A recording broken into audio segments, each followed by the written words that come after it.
Good morning, everyone. How are Welcome we in, welcome in. today? Jib's famous line. That's how it works, right? Boom, we here. Yep. Boom, we here. Boom, we here. It's so much though that's kind of became so iconic that we all say it anymore. We'll just be like boom when we enter a chat. I know. I like it. I kind of All like the screen. I like that with all the new worlds and stuff. That's pretty. It's pretty. Yeah, took some extra time. I even to noticed make you some changed stuff. your about me stuff and all that down below. I even like them now. Oh yeah. I didn't even notice that. Whenever you did that, I noticed it now.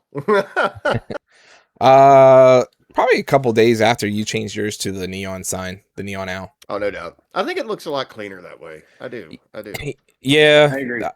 It was too the sizing wasn't uniform and stuff like that. So I like the different designs, but with the way it was just different sizes. It was bothering me. So I was like, I need to change these.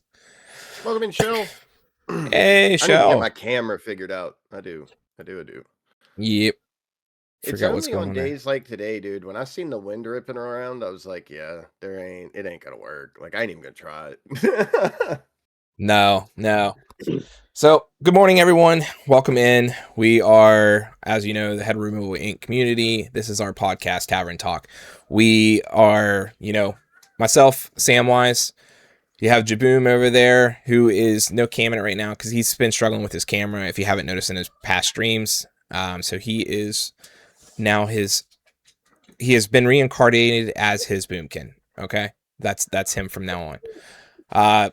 Myth, our resident Death Knight, Cat, the murderous penguin, and you see a new face, not really his face, kind of dangling there on the screen. That is Why So Serial Man. He is one of our newest content creators, and he has joined us today in replacement for Chaz, who is away. So if you can, just say whatever it is that you need to say for Chaz, for safe journeys and stuff like that, because he's away on assignment at the moment, and we will see him back here. Yeah, I know, stupid responsibilities. We'll see him here at the end of the month.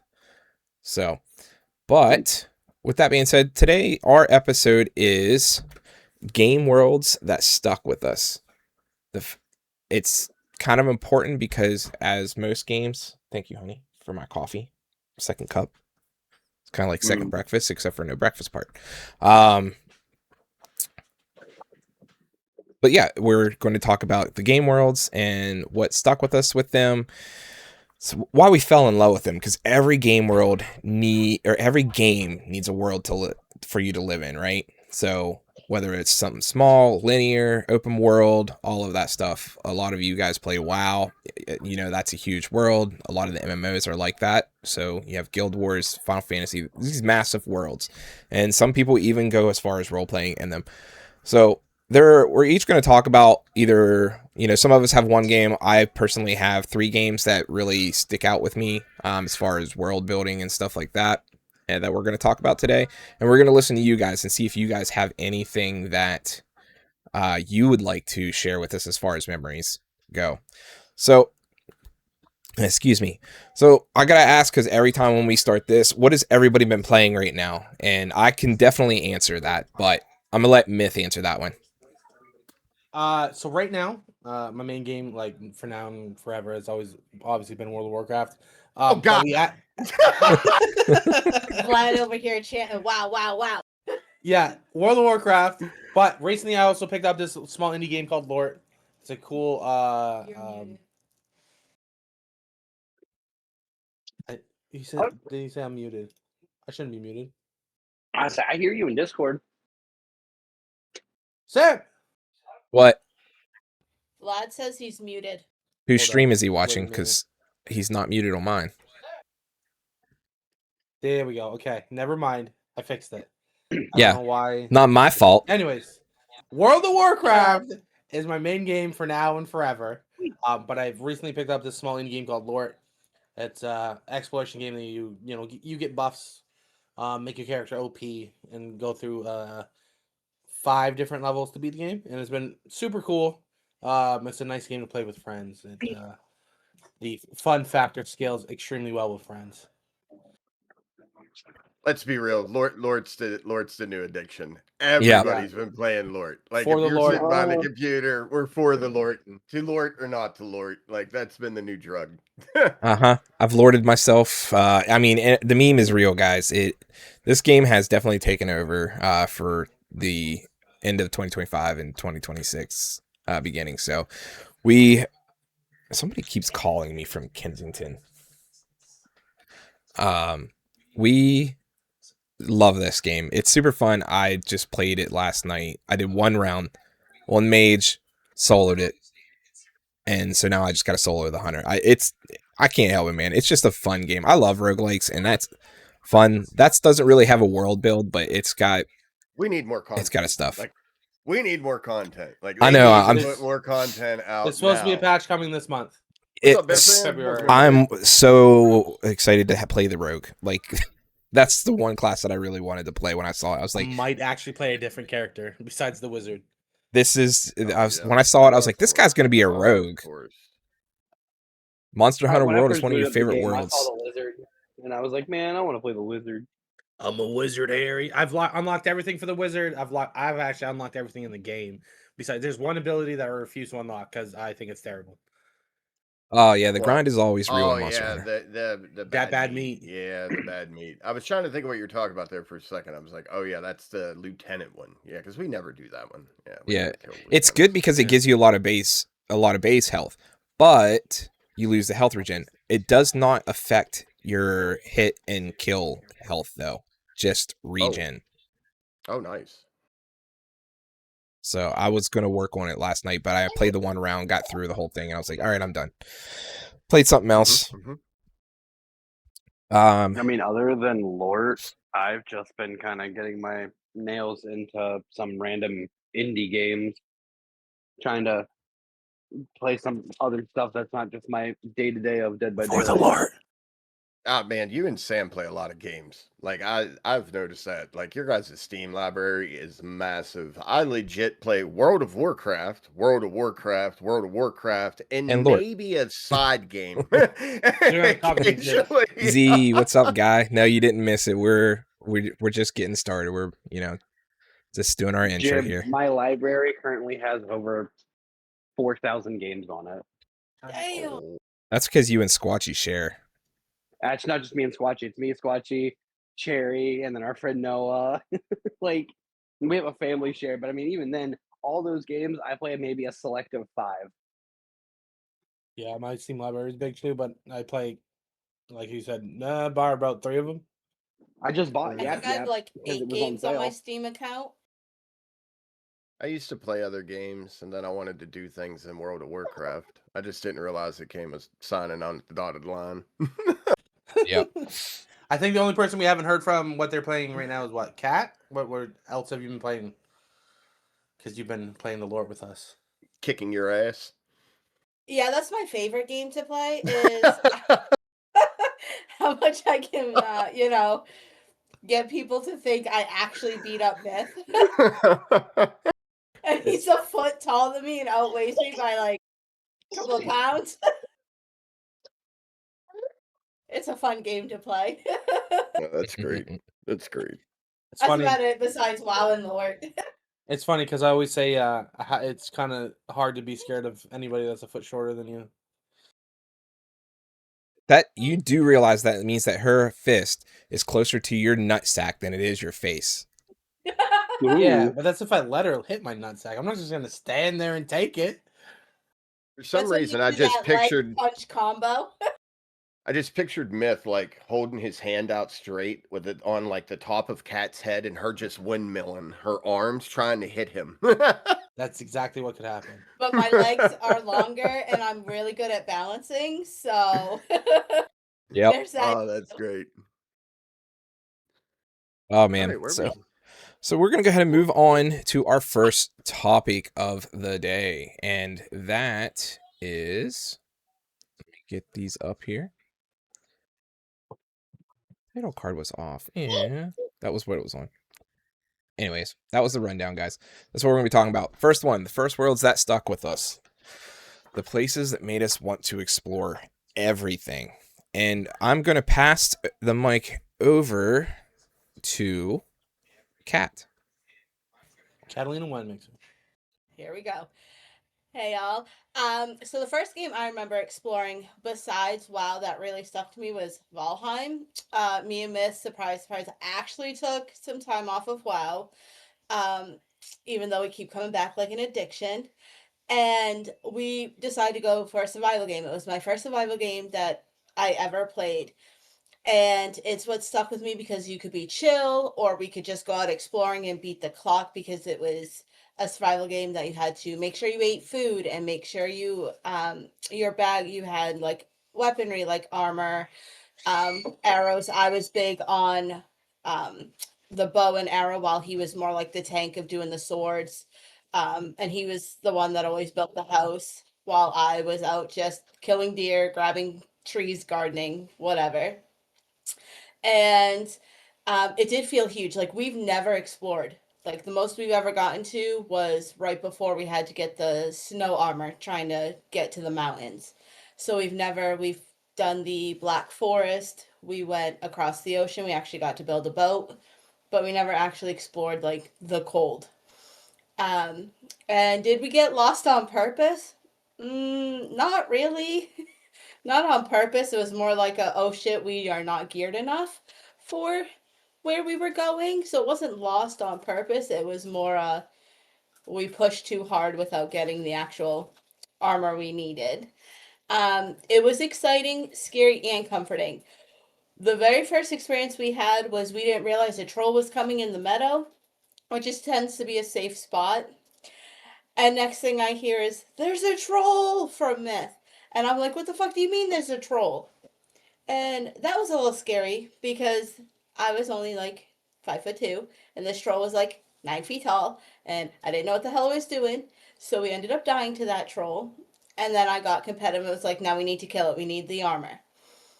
And that was the scary and exciting part. Or when we see skeletons in the caves, there's there's going to be loot that we can explore the caves. But the comforting thing is you can just work on your house. You can work on building it, getting a garden, getting bees, maybe setting up exploring where you can be just calm. Doesn't always have to be kind of like WoW where you're like always doing something. It's more comforting and calming. Um, I don't imagine what existed off the map because there's always something. And like I said, we never actually explored the whole map because it was a huge world. Um, so that was my first world that stuck with me, and it was fun because it could just be me and Myth, or we could have other friends join in. And we've played that. We've always gone back to that when we're like, okay, we're kind of not tired of WoW, but we need something different.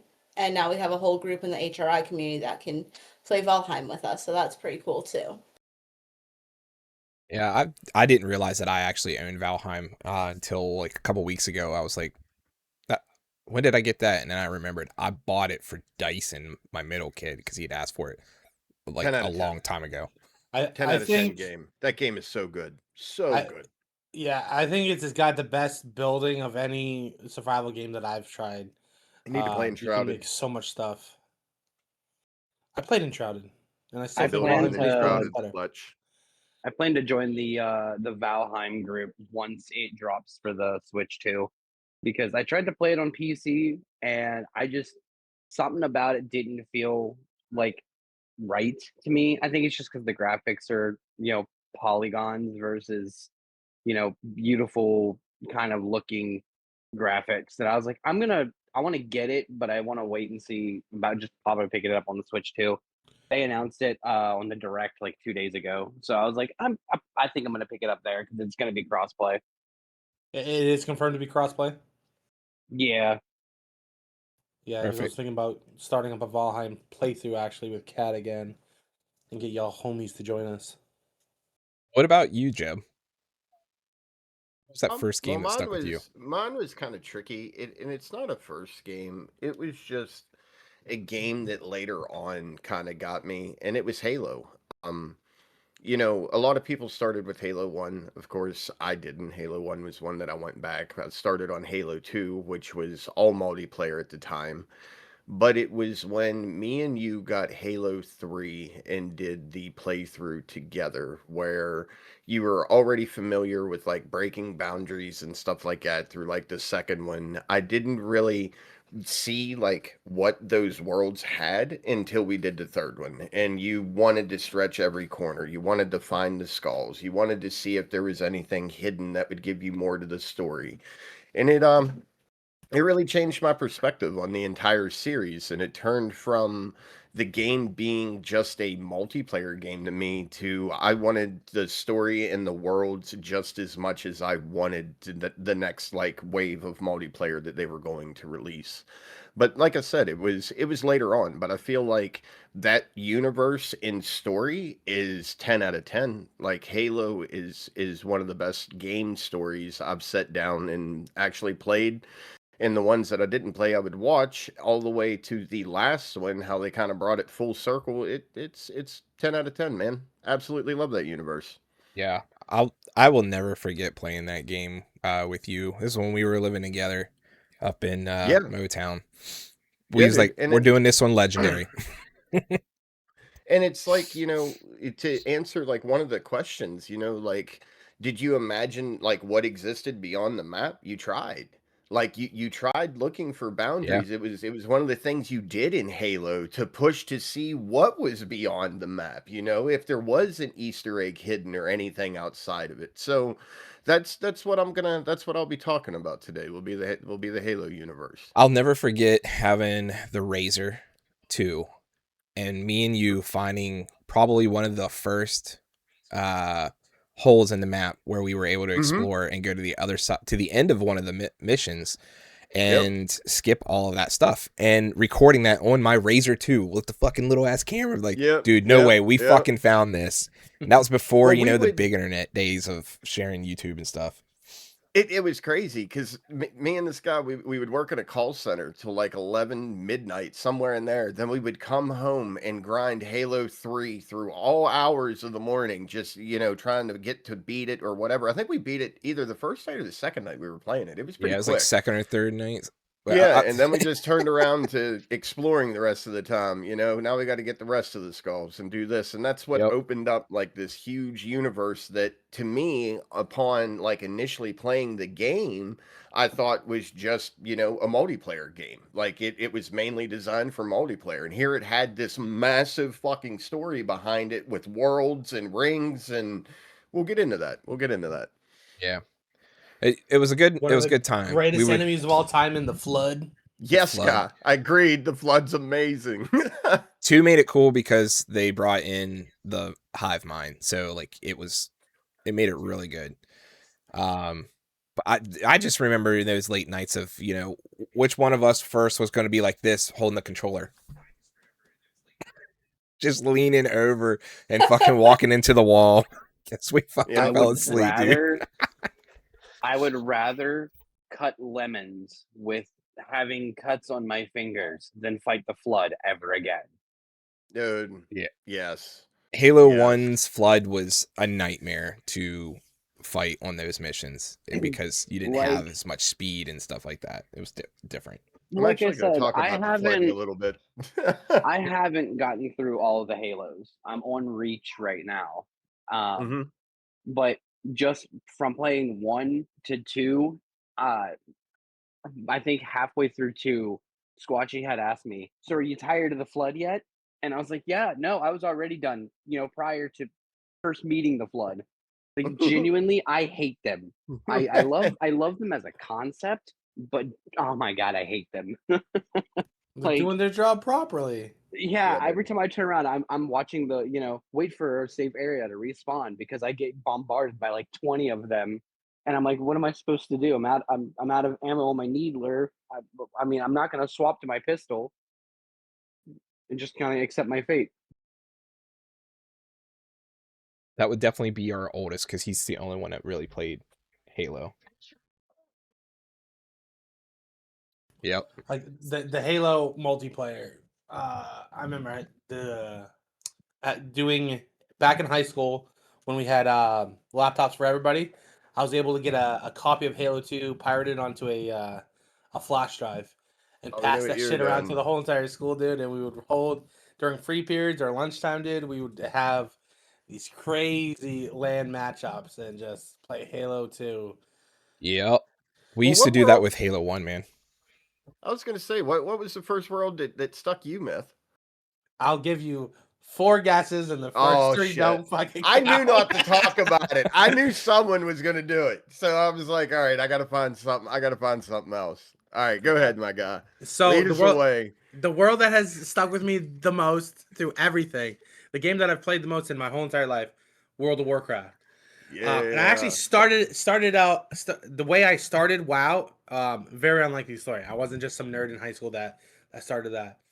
I actually got introduced to World of Warcraft when I was in the army. When I was stationed in Alabama, there's some people in our barracks that played WoW, and one night I was like, they were all off playing WoW. I was like, "What the fuck y'all doing?" And they're like, "Playing World of Warcraft."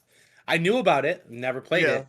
it. So I sat down while they were playing in the common room and watching them do that, and I was like, "Yo, that's something I can get into." So the very next day, I went to the post exchange, bought a laptop that could run World of Warcraft, and then started playing. This was back in 2010, just before it was at the very end of the Wrath of the Lich King expansion. It was like a month before the Cataclysm pre-patch dropped. Unfortunately, I did not ever get to play the Wrath of the Lich King expansion when it was current content, but the story of that expansion has stuck with me forever, which is why I play Death Knight. And I'm seeing amount of hours on Death Knight.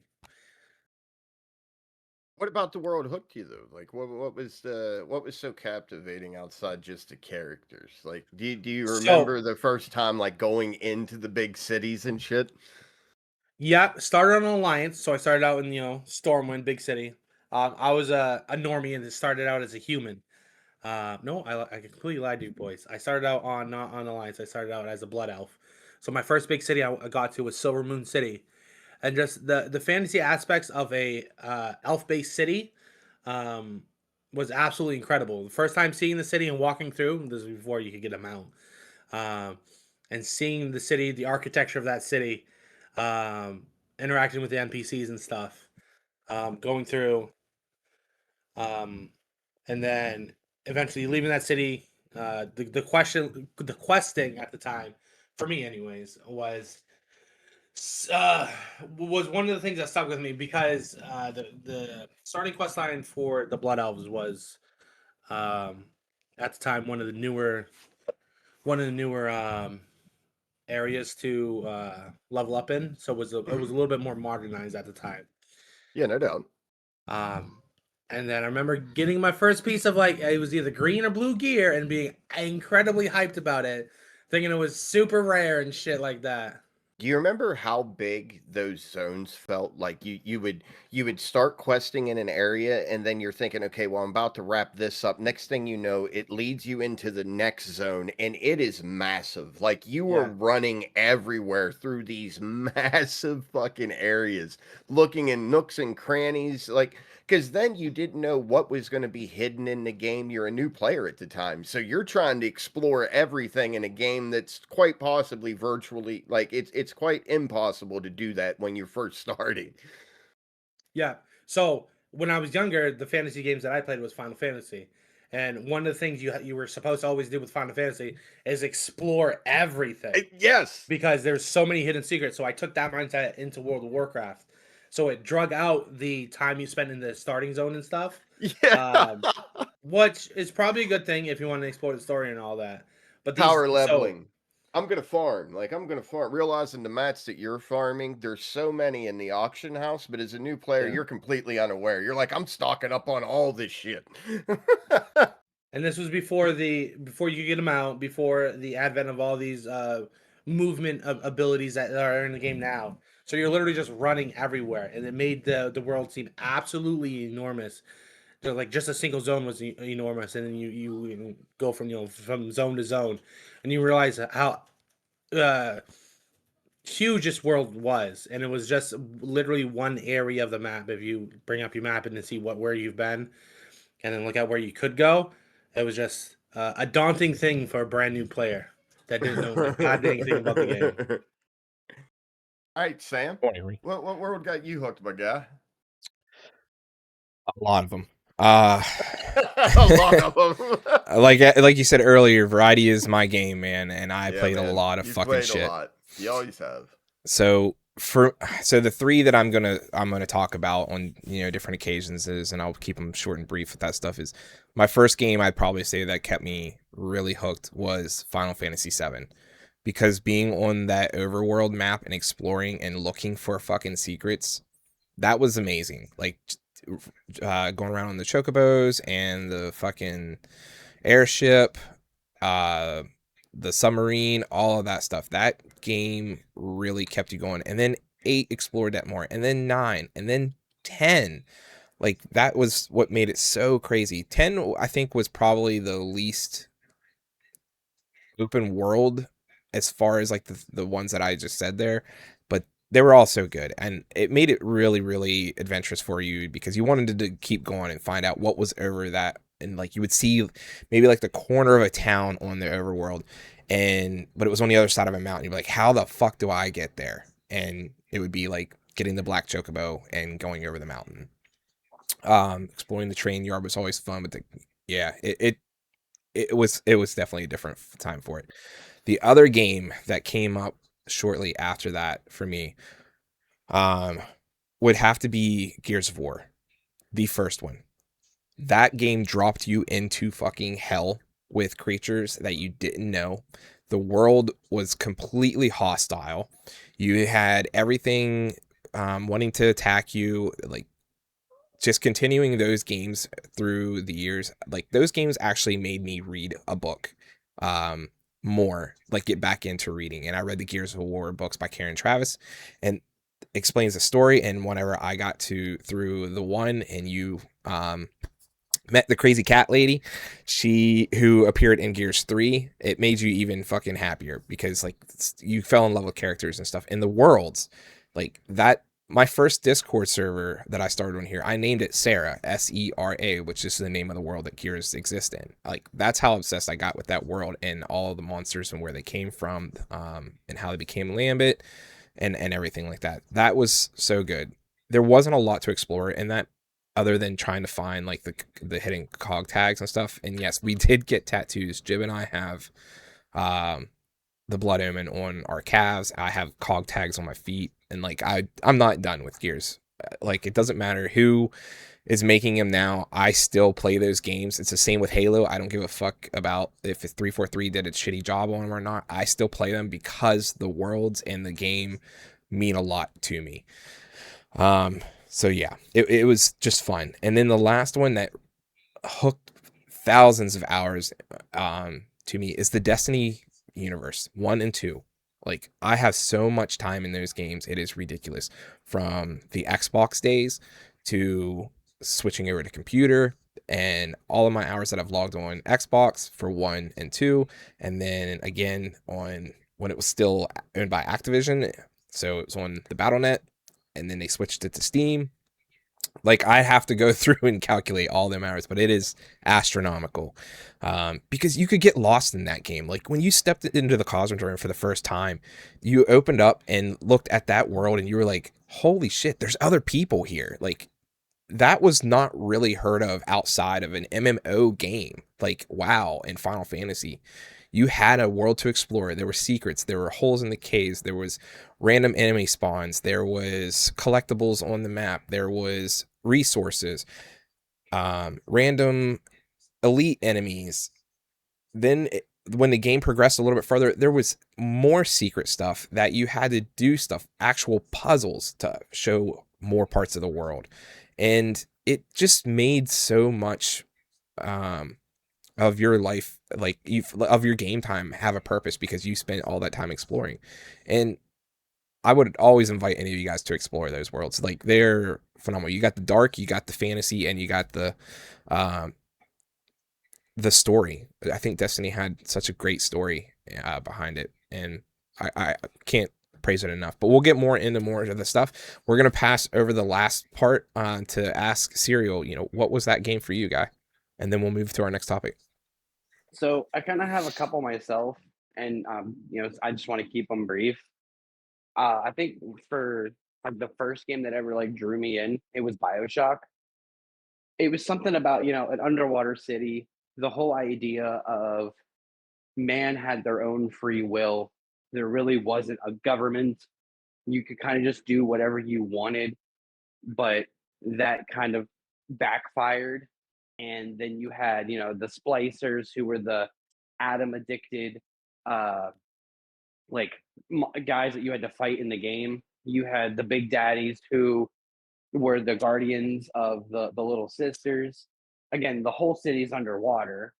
And if you've played the series, you know that in the third one, the BioShock Infinite, in the DLC Burial at Sea, it does a whole like prologue to what originally happened to the world, on how it went from being a beautiful, city underwater to a ruins underwater, where everything, like I said, everything kind of just went bad. um, Being able to walk around the world didn't matter if my objective was 3 places, one direction. I'd go walk the opposite direction to go look at all of the detail to the game, because I myself am a huge person when it comes to attention to detail. Like if I'm seeing the grass flow with the wind, dude, that sets me off. I feel like that is like the coolest thing. I love animators to this day. Like, there's no game that I won't play that you'll see me staring at a rock for 20 minutes because I'm like, oh, there's ants on the rock. Like, that's cool. Um, Thinking, trying to imagine, what's beyond the map that you can go to. I mean, yeah, you can look outside the windows in the game and kind of just see like all the fish and whatnot, which I think is kind of cool. That no matter how big the city is, you can still see where you gotta go, like in the water. It's like a big tower or something like that. Um, Piggybacking off of Sam for a little bit, the Destiny, man, I can't tell you how many hours I put into that game. I can't tell you the sheer fear I felt walking on the dreadnought for the first time, going against Oryx. That How was the best map for Oh all the my secrets, gosh, man. That was the best dude, expansion for how that. I felt like I was my Titan. I felt like I was in the game, like Titan ready to just mains, fight this guy. fucking crayon eaters for life. Bro, you had to, slam to win. Be a Beyblade. Yep. But not even the Dreadnought, but out of everything when it came to Destiny, my favorite raid was Wrath of the Machine.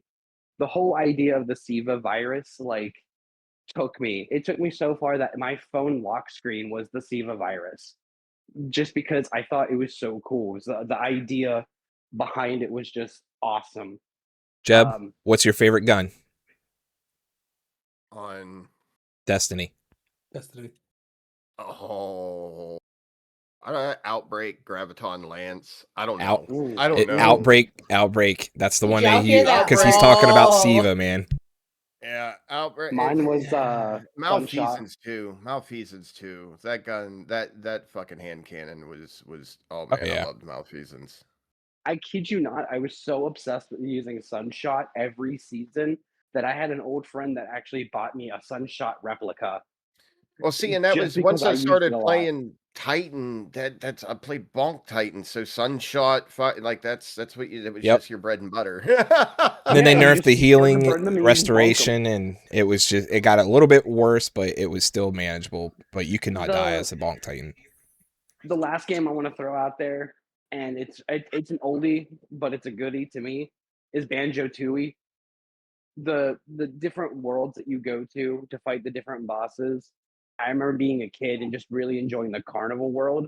There wasn't a lot that you could do in the level itself, but just the music, the atmosphere. It felt a little scary, being 5, 6 years old playing this game.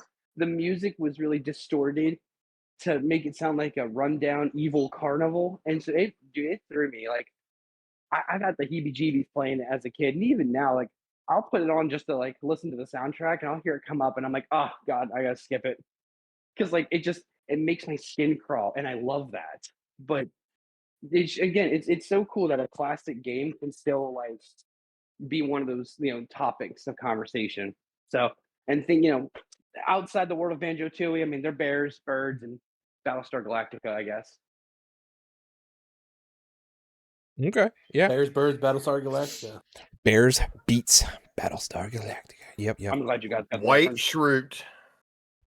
Oh, come on, my guy. I think everybody here has probably been watched The Office. At least I've six never times. watch it. I've never sat down and watched a full episode of The Office. I got my wife to do it, Myth. I think you can do it. The only thing is she never watched the last season because she didn't like Jim's replacement. False. Bears beats So Battlestar Galactica. y'all were talking about Destiny. Unfortunately, that's not a game that I got into. I did play Destiny 2 launch, and that's what unfortunately killed it for me because the Destiny 2 launch was so bad because there was no content with the Destiny 2 launch. If you just played it casually, you could get everything done within 2 weeks of the launch, and then you just had to wait for more content to come out. And unfortunately, that kind of killed it for me. I never went back after. Yeah, feel like because I the only picked thing we it up had at was the Leviathan best raid. time. I got it when Shadowkeep come out, and it was like the best time because I had the Leviathan raid. There was so much stuff still left to do, plus the I new missed that raid. content. And then Beyond Light came out right after it, and I was with a group that we tried to get the world, the day one clear in the get it. raid and stuff. We're done Like with it was, I got into Destiny hardcore. Like I love that game. I Well, do. now I still you love don't that game. you can't even play the original Destiny content anyways because they've sunset it and the Red Yeah. Moor campaign is completely gone. Like you can't Yeah. even play it. That's Nowadays, such a shame. it's a completely different game than when it was on launch. But that was a huge critique of Destiny 2, Yep. is the end game Nowadays, it's content was Star just Wars. dungeons, like the what they call them. They don't call them dungeons, strikes or whatever. No, there's dungeons and then there's Yeah, they strikes. have dungeons now. The dungeons are dope. I'm talking about Yeah. on launch, guys. There was no Oh, end yeah, game yeah, content. yeah, besides We the strike. you only had the one raid, and that was the first Leviathan raid, and that was when you went and fought Callus at the end. That was the Did it look only the raid. same as like when I Yes. seen the Leviathan? Did it look the same on like same raid, same aesthetic and everything? It was. And you guys didn't like that? The first time I walked in the Leviathan raid, I was like, "This is gaming!" Like that thing was awesome. Yeah, I Destiny like 2 the is still fun.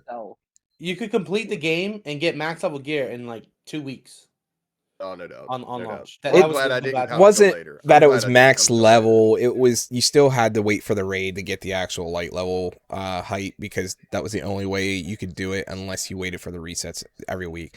And that's the one thing that killed it for a lot of players in Destiny is that they kept increasing light level and you always had to wait, and it was time gated because it was random if you got the piece that you needed that would have the increased light level. So it made it really hard.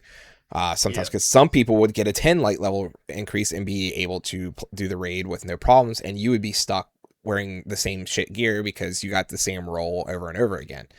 But that stuff made it hard, but they have fixed a lot of that in sense. And finally, like when Final Shape came out, I think it was Final Shape that came out. They made it to where I think it was like the third season. They called them episodes or whatever, or second one. Anybody who was in your party, whoever was the highest light level, everybody bumped up to that for the content. So like if you did a raid, everybody was was higher, and you didn't have to worry as much. There wasn't as big of a grind anymore, and they also took away the light level increases, so it was only a 10 light level increase every time. But that was the power level one that reset every single season, so you only had to regrind those 10 out.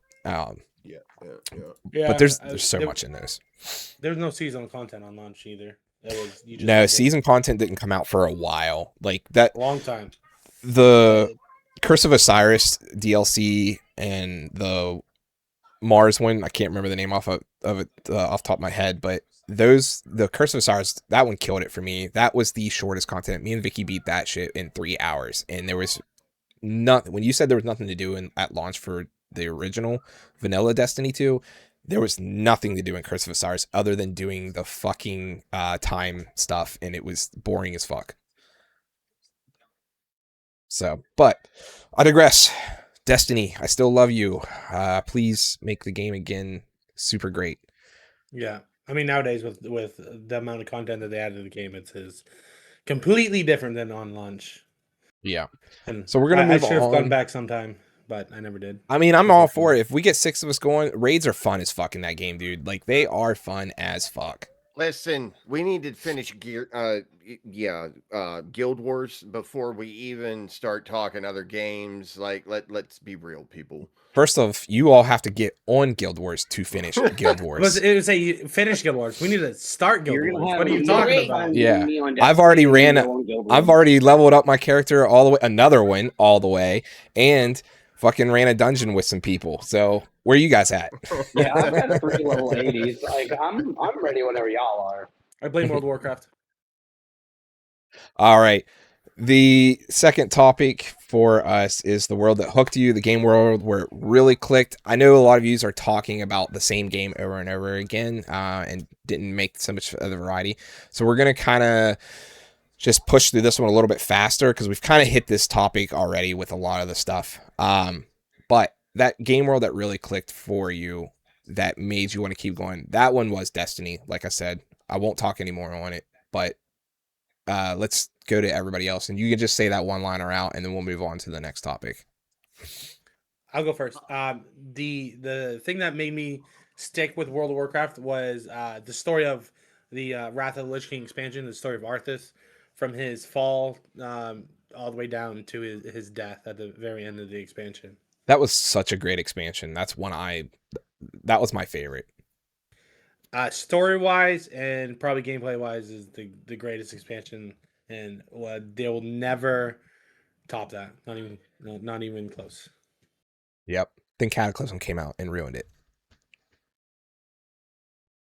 Mine was simple. I answered it earlier. It was during Halo 3 when we were playing it, exploring the worlds, realizing, like I said earlier, that it was so much more than just a multiplayer game, that it was a vast universe with a very in-depth story.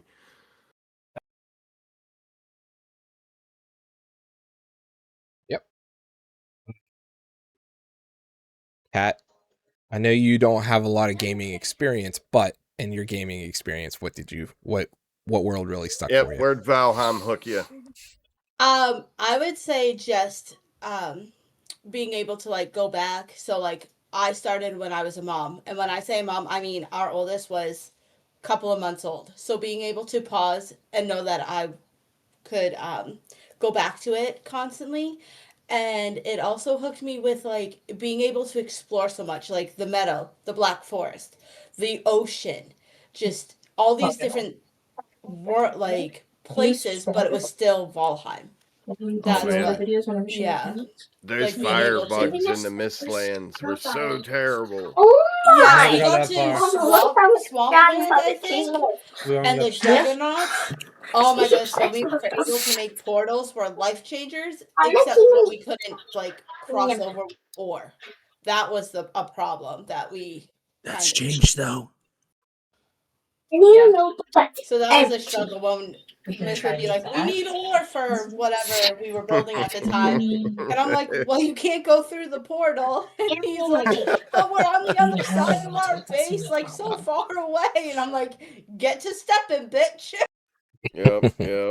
That sounds like Lort when we're playing that. Like, where the fuck? Get the fuck to the boss! Yes. I'm turning this bitch around. We're about So, the like, most dysfunctional With group Lord, to do anything. it's funny because I've only played not as much as you guys, and the first time I was just like, "How are you guys getting all the way to this boss?" And Myth is like, "Oh yeah, I forgot to tell you." Constantly on each map because he's like, "This is how we're doing." I'm like, "That would have been so helpful at the beginning when we first started." Yep. I'm glad that Myth is not the only that I was not the only one in that Myth has learned the art of dodge jumping off the stuff to make you get across the map in a matter of 2 seconds. Yes. Yeah, You get OP enough, you can fly as the wizard. Yes. Yeah, That cooldown's sorry, I 1 haven't second. played. You know, I have a job. It's so good. I have a job too. Thank you very much. For me, Cereal? like I said, one-liner, Bioshock, the story, enough said. Yeah. No doubt. No doubt. That's fuck, man. That was such a good game. Creeping into that Good, one, but kind of dark and twisted story. But yeah, I enjoyed it. Game and of now the they're year, talking Game of about the a year, right? 4, and it's going to be a like Arctic area. Oh, okay. Yeah, my fingers are crossed. I'm hoping it's good. Yeah.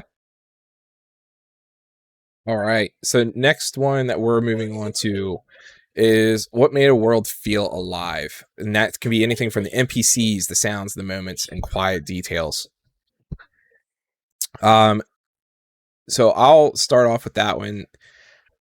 Gears of War, the NPCs in that one, you really connected, and Jab can back me up on this one. You connected in Gears with everyone, especially in 2 when you lost Kai and when Dom found his wife, and like you fucking lost it there.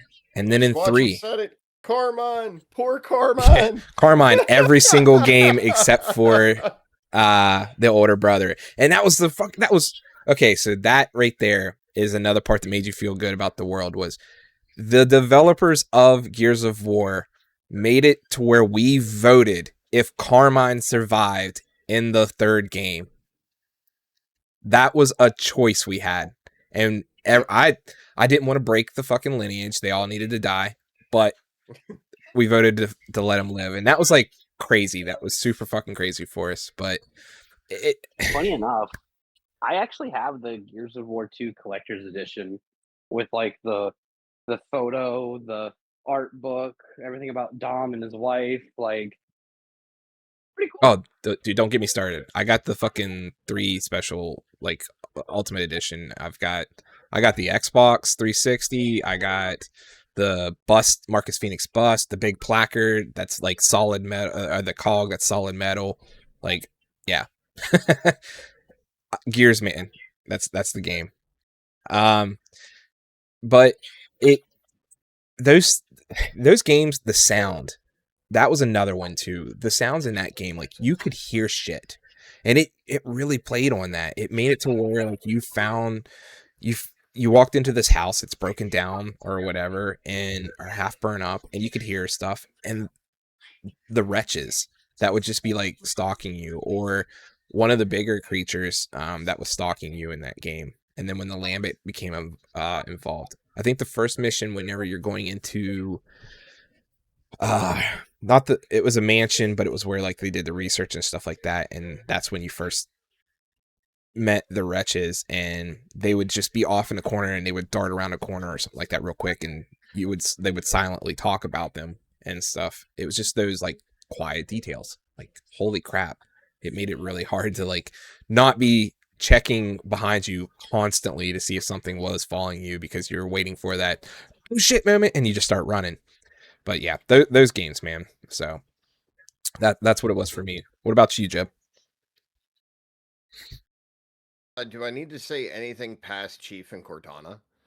I mean that pretty well. Anyone that played the game that would answer it. It was realizing the connection between John and Cortana and how that connection grew between them to the point of like later in the series she becomes corrupt, but yet he still wants to save her, pursue her all the way into the last one where she leaves a piece of her behind and it resets makes it come full circle and kind of resets the story. I mean, Yeah. it's like the story is absolutely amazing. Like they might have went sideways for a little while with her being bad and everything, but how they brought it back to where even the corrupted version of her left that little fragment behind, and then it was like you just pressed reset on the game. John was reunited with Cortana again. I mean, it was crazy. Like when she's sitting there and she said, can I call you John, this and that, and then he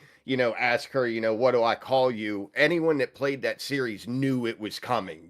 She says Cortana, and it just goosebumps, man. It was perfect. Okay, so on the Halo aspect, Vicky got this made for me for one of our anniversaries. She got a watercolor painting done. I'm trying to get it to unfurl. We haven't got a frame for it yet.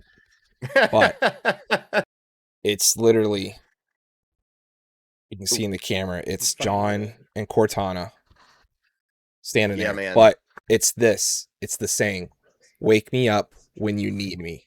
Like, that fucking hit so hard in that game, man.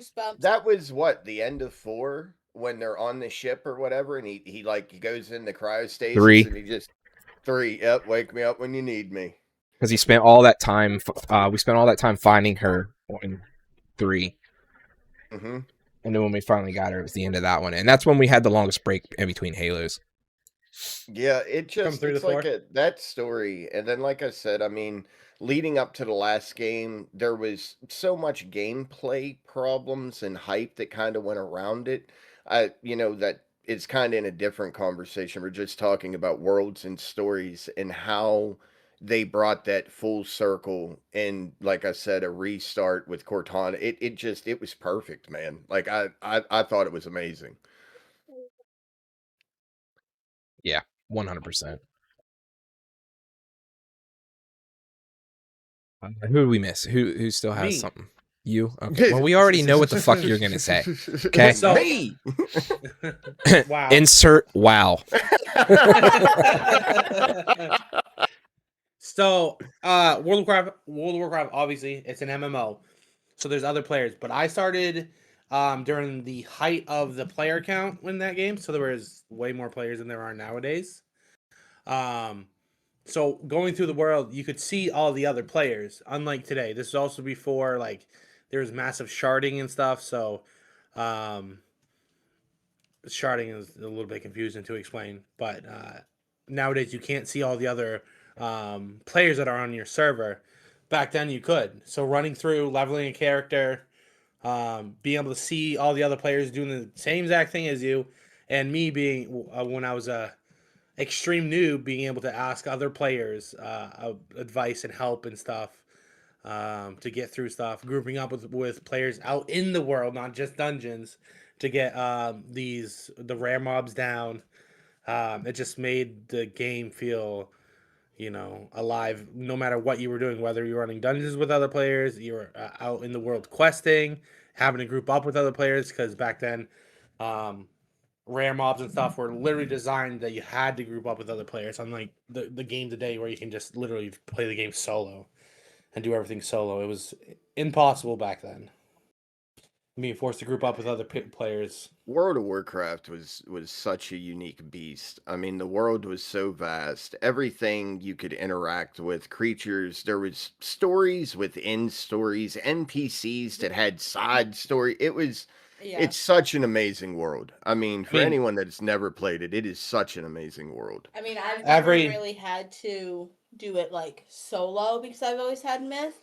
And the cutest thing I gotta tell you guys, because this is what made like WoW really change me, is when we got together, it took him, like he says, 5 years to get me into WoW. And the first thing he did on my Hunter was whenever we would log out for the night, we'd go sit and stare out at the sunset. We'd go sit on like a cliff on like above the beach or whatever.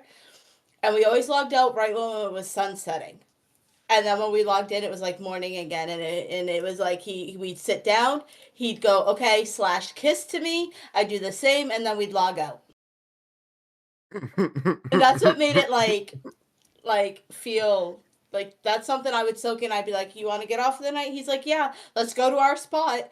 And it was every night as soon as we logged off, we would just be sitting there over the cliff just looking at the sunset with the boats going by, whether it was in like Stormwind, Valdraken.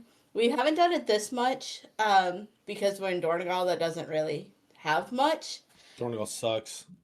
But now it's just like we kind of perch on the top where everyone likes to be, kind of perch on one of the cliffs or whatever. But it was just like, he's like, hey, I'm going to show you this. And I'm just like, can we just VR into this world and just stay here? He's like, when it comes out, yes. When Nerve Gear is released, you'll never see me again. You keep mentioning like certain like expansions for World of Warcraft. I remember working at GameStop during the time that Battle for Azeroth was like pre-orderable. They keep leaving the call. They have Because to I stay still have on that if they commercial call play in me. my head every day that I hear the word World of You're Warcraft. busy right now. Because I almost pre-ordered the collector's edition so I could have the really cool statue. Yeah. Who care less about the game? Just really wanted the statue. That memorabilia is pretty fucking tight sometimes, man. When they come out with that stuff, it makes you really, some of the really. collector edition items that you can get is Some of it is 10 Pretty out of awesome. 10. Yeah, I can't argue I that. can't. I can argue that. never. When it comes to that stuff, like Bungie, hands down, did such an amazing job with a lot of the Halo stuff. But Destiny, when Witch Queen came out and a couple other ones, if you got that collector's edition with that figurable, there was a secret with every fucking figure that they sent you. Like there was a hidden compartment that you had to find and unlock on these things. Like that's how deep they make that world go, is they even bring it out to the actual real world. They hid the fucking lance when Warmind came out somewhere. They gave coordinates and somebody went and found an actual like replica of the fucking lance from the one expansion. Like they do all that crazy stuff, man. Like it's insane. So we are everybody get their say on that one? I did not.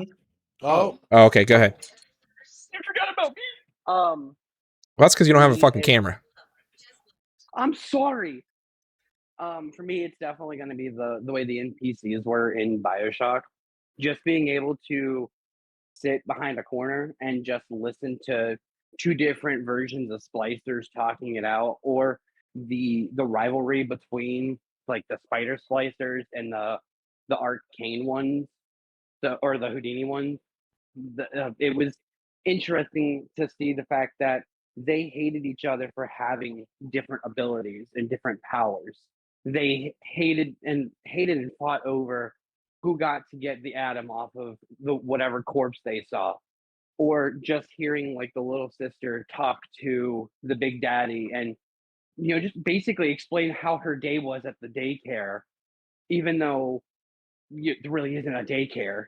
And it was interesting. I liked the atmosphere, the fact that you could find hidden little tapes to explain, who people were before everything happened, like Cohen, which spoiler if for those who haven't played the game, but Cohen is one of the bosses or the baddies that you run into, where you get the option to kill him or not to kill him. And if you choose not to kill him, you get rewarded handsomely. And you also get to go into his secret room towards the end of the first game, where you find out that the entire time he was down in Atlas, he was cheating on his mistress. So it's really cool how they build each character up, and you don't even know where it's gonna go until it's already gone too far south, and you're like, oh, I liked that person, now I hate them. So definitely one of my bigger topics there. All right. say just kill everything. I'm apologizing for the ad right now, guys. For some reason, I turned them down, and Twitch decided to said, "No, fuck you. We're still running a 3-minute one." It definitely affects the game. That's the best part about one of the better parts about the game is you do need to choose who you kill and who you don't kill. It's kind of like a Telltale game. They will remember that. They will. I was always evil in BioShock. Everything I did was bad. If I could choose to sacrifice. Murder it all. I did. I was, but I do that in just about most games I play. Like Fable, evil. Like any game I could pick to be sinister in, I'm sinister. Yep. Well, I got about a minute and a half left on this stupid ad. Before it runs out. I don't know why it didn't stick. I set it for 30 seconds every hour, the lowest you can get it to, and it still stuck to the 3 minutes for some reason. He's greedy, making money. Twitch is greedy. It ain't that fucking much. Have the option to turn them off. You can. You do have that option, but you can't be. You have to turn off your affiliate status. Yep. We got to get to Roach King status before we can do that. Yeah, right. What are we? Oh yeah, we're waiting on the ad here. What's the next one? Playing Inside Mhm. the World. Yep. Yes. Of Playing course, that inside the takes world. World of Warcraft, the one that has the most information to talk about here. Yeah. Cat needs to just kick We you in the shin. I'm gonna need you to cut it down to like 3 sentences, okay? Playing inside the world. I'm gonna go ahead and get it kicked. We only got about 40 seconds left of the ad, but it'll be all right. For podcast reasons, the VOD is what's gonna not have the ad. But we're playing inside the world. You know, how do movement and gameplay affect your immersion? Did janky controls ever ruin that or enhance the world? Worlds that felt dangerous versus safe. Did difficulty make the world feel more believable? And would you love the world if it looked great but played poorly? And I can answer that last one more specifically. I would not love the world as much in this day if the game played poorly, because if the game is playing poorly, I turn the game off and I I think that's uninstall it and I that's fucking refund it. yeah, that's a general Yeah. consensus though, because I mean, if the game's clunky, you can't even take time to immerse yourself in the world because you're still trying to figure out why shit's not going off when you're pressing buttons, why you're, lagging through walls or can't jump on things. Agree. Uh-huh. Like, Yep. At that yes. point, the world immersion is just gone. Like it's just gone.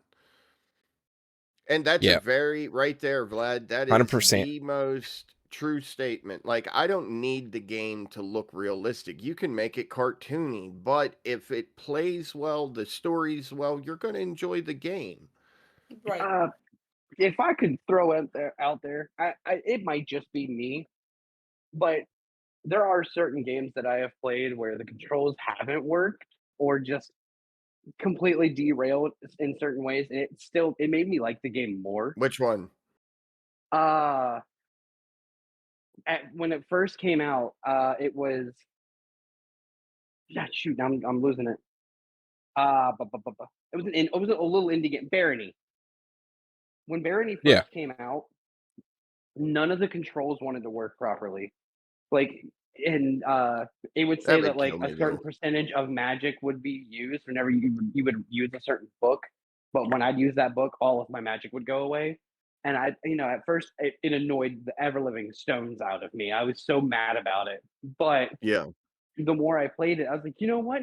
This makes sense. We're people going into a dungeon. We have no idea what's going on, and now all of a sudden, like my magic is getting wiped out. And I Yeah. thought this was, I thought it was really cool. So I feel like it depends on the game. Like games like World of Warcraft, Call of Duty, stuff like that, where the controls really matter. Yeah, it's gonna kill the entire immersion of the game. Like I would not have been able to play Expedition 33 if my controls were bad, for sure. Because Yeah. Yep. I'd have cried. And I that love game that was game. stunning, music and Oh my everything. I gosh, mean, That that was going to be one of my game I topics, feel but I like won't I shut say up that about every it. week. I feel like because Yeah, it every needs week you bring that up. yes, because it is a game I that know deserves someone it. else So does. good. It is 100% a game that deserves it. That brought back the old school overworld map for exploration. The combat style was phenomenal because anybody who ever played Legend of Dragoon had immediate flashbacks of that perfect timing crap. And it is definitely a So huge world. to It didn't nutshell not it, get all of the or fucking all those awards at the Game Awards for nothing. I do to have a nutshell question. it, Oh, go ahead. Go ahead. my ringtone is one of the themes from the game. My computer wallpaper currently is a edit compilation of all the boss fights. Like Expedition 33 is all over my TikTok. That game has taken my life over. It is hands down one of my top 3 games of all Legend of time. Dragoon is goaded with us, Zero. Like that game is Yep. one of the perfect RPGs. I got the I do emulator have a down as soon as question I'm though. finishing. I challenge everybody because I've been thinking about this as I've been sitting here.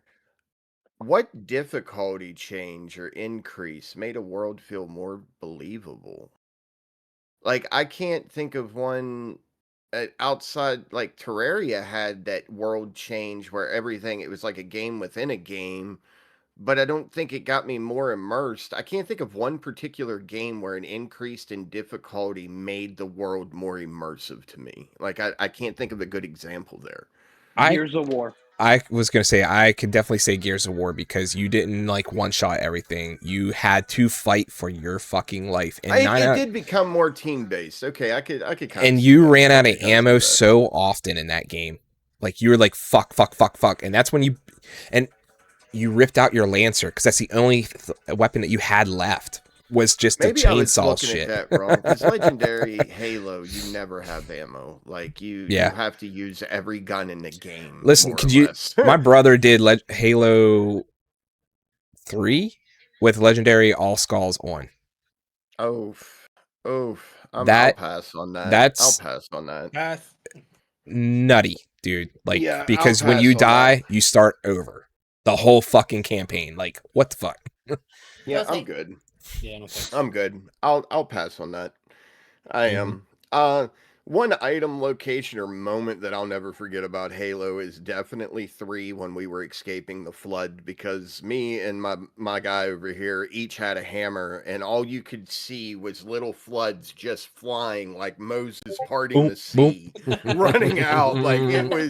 it was the most fun yet chaos. It was I will forever remember that part of the campaign just being that fun. I mean, it was brutality in motion. It was so good.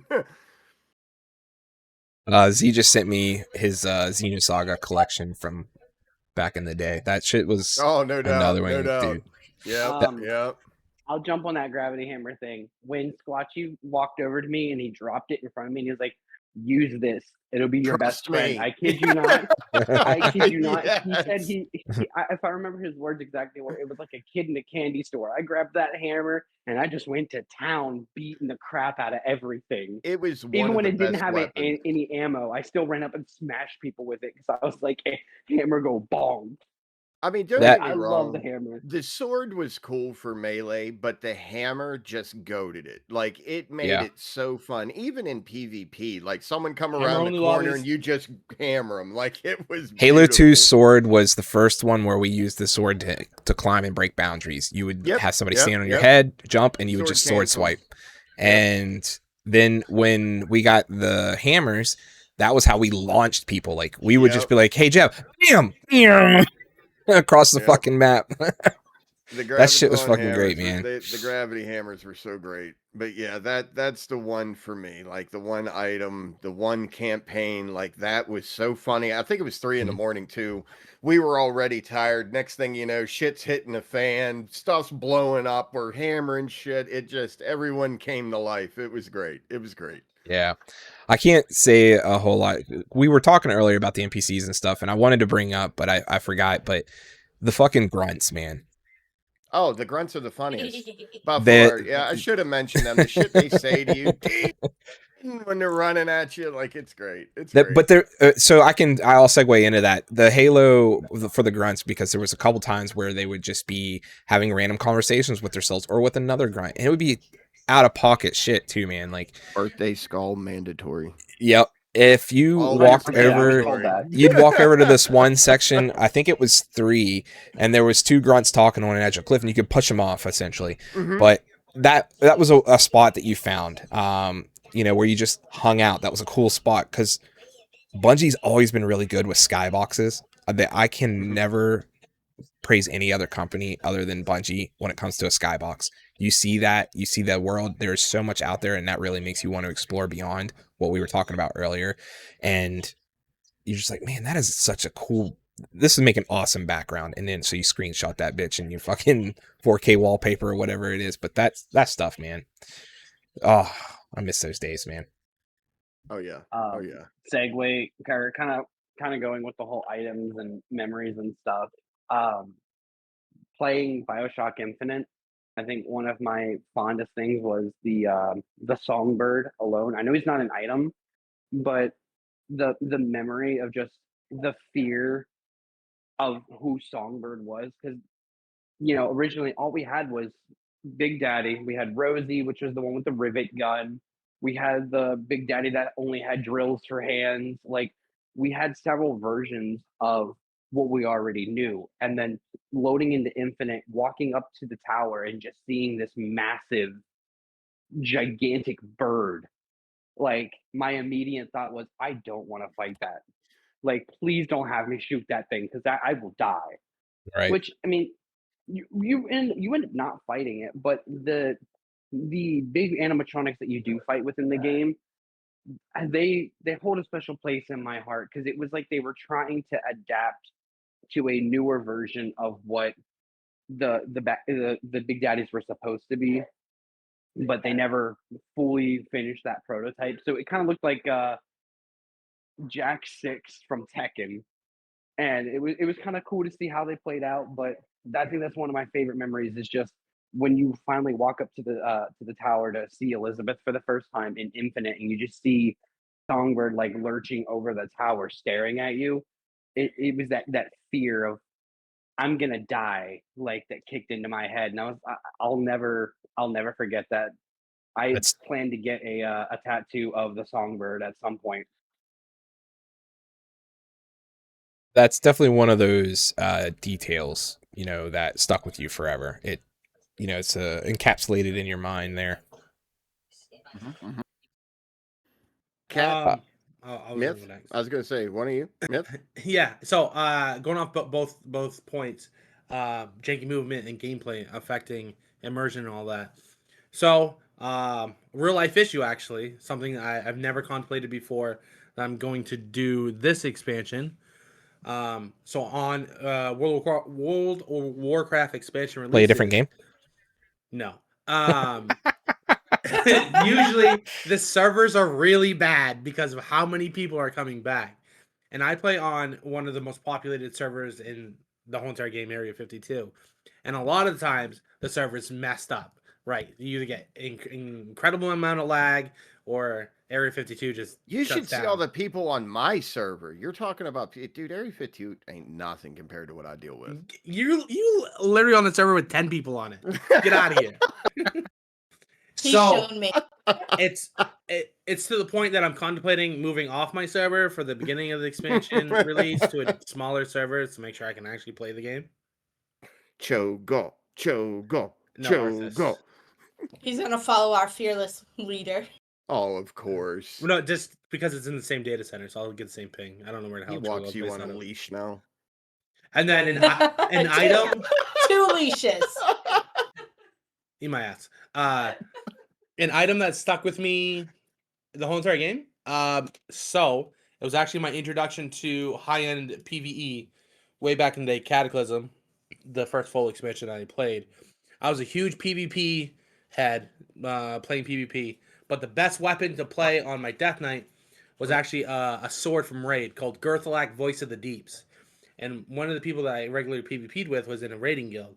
He's like, yo, we got to get you this sword. So I'm going to talk to my raid leader, get you in just to get this sword. Hopefully it drops when you kill this. So this was during Dragon Soul raid. So I go into this raid. I do a little bit of research beforehand. Go into this raid. The raid leader was pretty good at explaining what the hell to do. I didn't mess up, and I blew the other DK that they had in the raid group out of the water. Got this sword as dropped for the very first time I killed this boss. Got the sword that I was in there for on the hardest difficulty.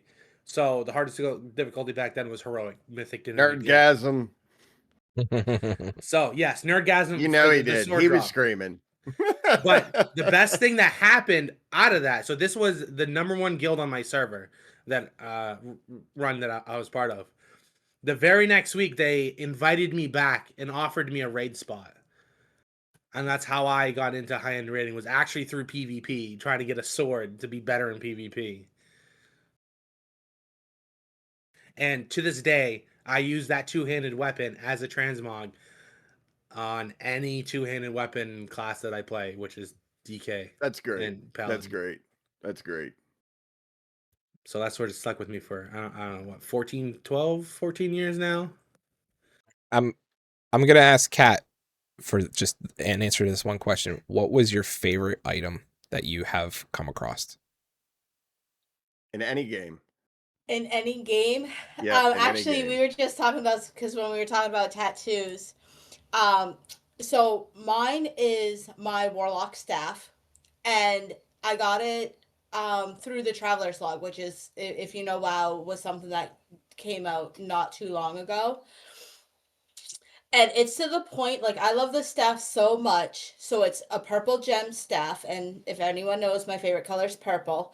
It's to the point that when daggers for warlocks, which is a whole different topic I'm not going to get into, um, was when I had to use the daggers as the best piece of gear, I literally bitched to Myth every single time I logged into WoW because I couldn't transmog to the staff. And I love this piece of gear so much that I actually talked about it in the chat, that it's going to be crisscrossed with my favorite. I'm going to find a bow for my hunter that started my WoW career, crisscrossed with this staff on my thigh as a tattoo. I can't remember the name of it right now, but like this staff, I will never transmog to anything else when I'm on my lock or mage or any caster. She lies when she says her WoW career started out as a hunter. Her WoW career started out as a paladin. Thank you very much. Like everybody else. We don't discuss melee. That doesn't count. I stayed on hunter for like 7 years. And about the janky performance with Kat, she doesn't know it either, but we're transferring to Arthas at the beginning of the expansion just so we can make sure we can actually play the game. Aye, Capitan. I'm staying on Cho'Gall. Your server already has 7 people on it. We have 7 million people on my server. I'm never leaving Cho'Gall. It's part of my life at this point. Since we're running a little bit shorter on time, guys, we're gonna go ahead to the next one and keep these shorter, around the 5-minute mark. The worlds then versus now. Do the worlds feel a little bit bigger, or are they just more detailed to us? Is there too much map, not enough mystery? I'm gonna go ahead and say yeah on that one. Like there's just too much map, not enough mystery. There is.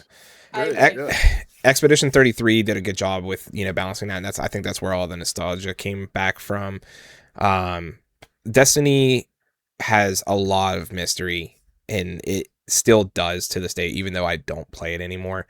But it's a lot of these games come out and you're like, there's no point. Like the old school of going around in an RPG and just spamming all the barrels, the bushes, and shit like that. They kind of got rid of that. Stuff. Yeah, it's not a thing anymore in almost all games, and like that's sad because that you lost a lot of that exploration. The world now just is big for the sake of being big, and that's it. And what's crazy though is like, you still have that want and desire to explore these worlds in every nook and cranny. And you think developers would still kind of be in touch with us and hide little Easter eggs for those who do that in games. But nah, we don't even really get that. Yeah. Again, it's only Myth. It's only small because you guys have fucking Dragonflight everywhere now. You move so fast compared to old school WoW, classic WoW. It took forever.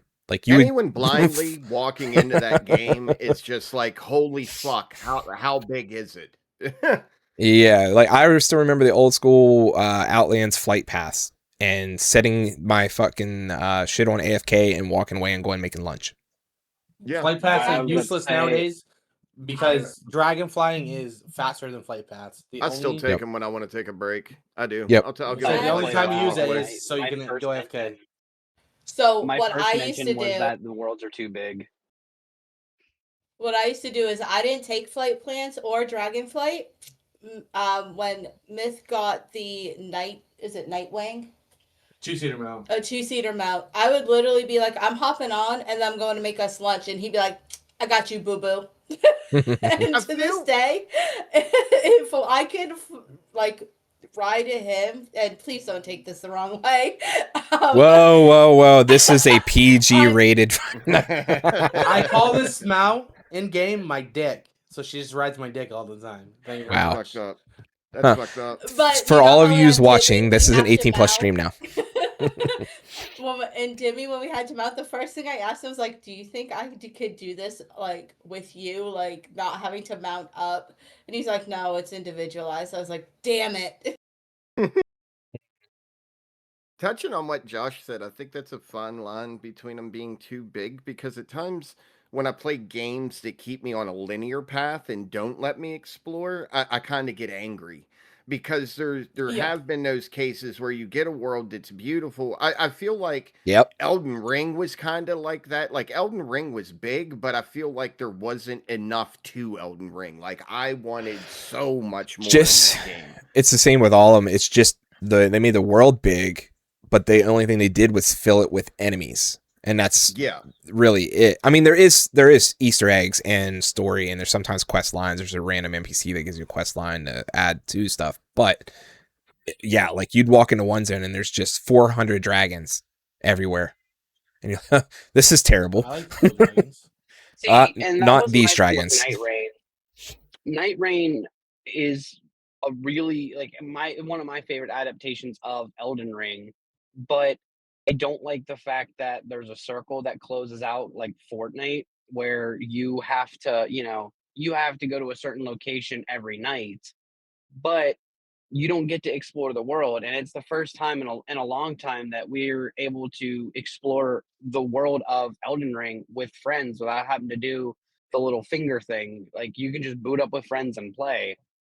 And they give you, set classes of these characters with an amazing backstory. But again, there's not enough time to do any kind of exploration with the game because you gotta fight, level up, and get ready to fight the final boss at the end, which their, you know, arena is already really cool. We're gonna have to teach you how to mod that stuff so you don't have to worry about the finger thing. Lords of the Fallen did a really good job with their last update. They made a friends pass so you can play with friends, and they have the story progression carries over to your friend as well, instead of like Elden Ring and Dark Souls, where if your friend joins you, they don't get any story progression. I don't even want to talk about this anymore because the more that I think about the smaller mystery aspect when it comes to video games, these guys don't put shit in games anymore. Like you find No. yourself running around exploring to just find nothing. Like Yep, a you're like, fucking corner oh with man, a tree. exactly. You're like, dude, that tree is definitely gonna lead me somewhere. There's gonna be a secret Yeah, item no. in it or something. You go over there and no, it's just a fucking Yep. tree that looks cool. What the fuck, game? Like Like they There's don't still do it anymore. The more I think about it, I'm like, no, there's none of it anymore. yeah, that's the sad moment, man. It's just it is as such a a sad as a moment. caveat, there are still unsolved mysteries in World of Warcraft. There is. They just One of them found was one recently. was just solved. Yep. Yes. There's Yep, still yep, one yep. Easter egg that has not been discovered in the game Bloodborne. The developers even said no one has found this yet, and that game has my been out gosh. for There's years. probably people that's been working on it for That- years. Just throwing it, that's a topic for a whole nother podcast is Easter eggs, because if there's one thing I love, it's Easter eggs. I could tell you about 10,000 yeah. different Easter eggs. Oh, dude, yes. Easter but eggs that's and what we're in-game getting on, tributes. though. That'd Josh. be There's really good so around, many, Easter time. There's so many games But that don't do it anymore. Like you used to, like at Halo, for example. Like one of the reasons you explored was skulls, but they always put little Easter eggs in that was like paying Mhm. homage to, like like a meme or something that's famous, or even something that was funny within the Bungie Yep. community. And there's so many games that don't even do that anymore, like at all. 4 Can I hit tell you my Halo favorite 4 Easter hit egg in WoW? special So I give a weapons, nice like named hearty- weapons. Hearty thank you to High Res, because Smite 2, all of the gods in their mastery little thing that you do, their global emote are all memes. Oh, that's Like cool. they are all just That's meme cool. reworks, and I Yep, that's love cool. it. Yep, that's cool. I like when they do little nods like that. Yeah, see Miss Podcast frame up there is getting taken over. Yeah. Can I tell you my favorite WoW Easter egg? Yeah. So there was this adult film star called Mia the Rose that made a XXX video about World of Warcraft. And the devs hated it so much they made an NPC in game called Mia the Rose that she's part of a quest line. And the end of the quest line, you just kill her. I didn't even know that. That's good. Yeah, I've buddy. seen like the Robin Williams tributes and stuff like that. The Yeah. quest with the boy for the Make-A-Wish Foundation and stuff, but I didn't know about that one. I'll have to look into that.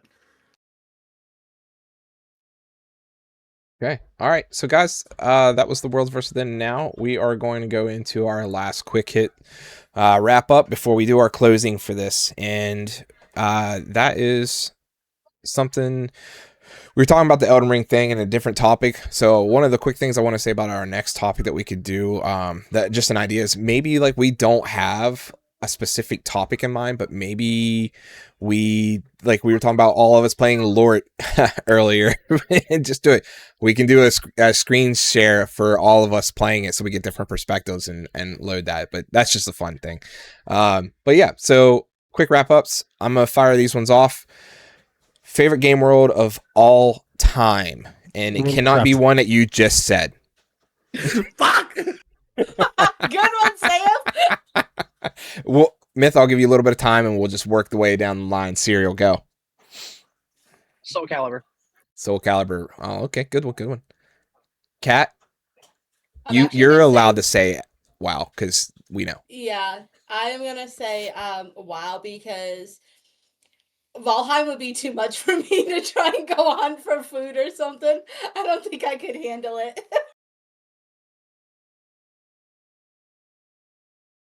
Turn? Yep, you, Jeb. Warcraft. Fuck you. It'd be even funnier if Sam's like, wow.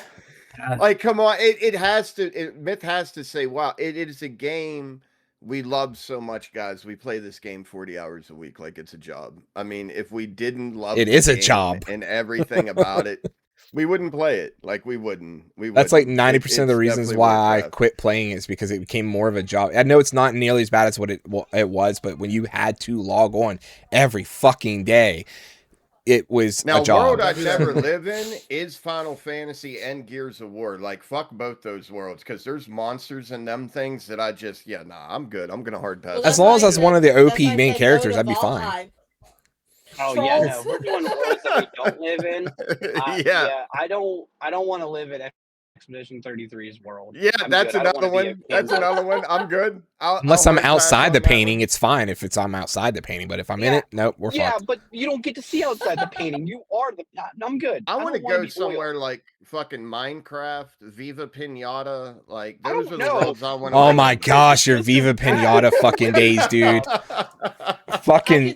I could do Minecraft. If there's yes. any game that this man probably has in hours close to WoW, it's Viva Pinata.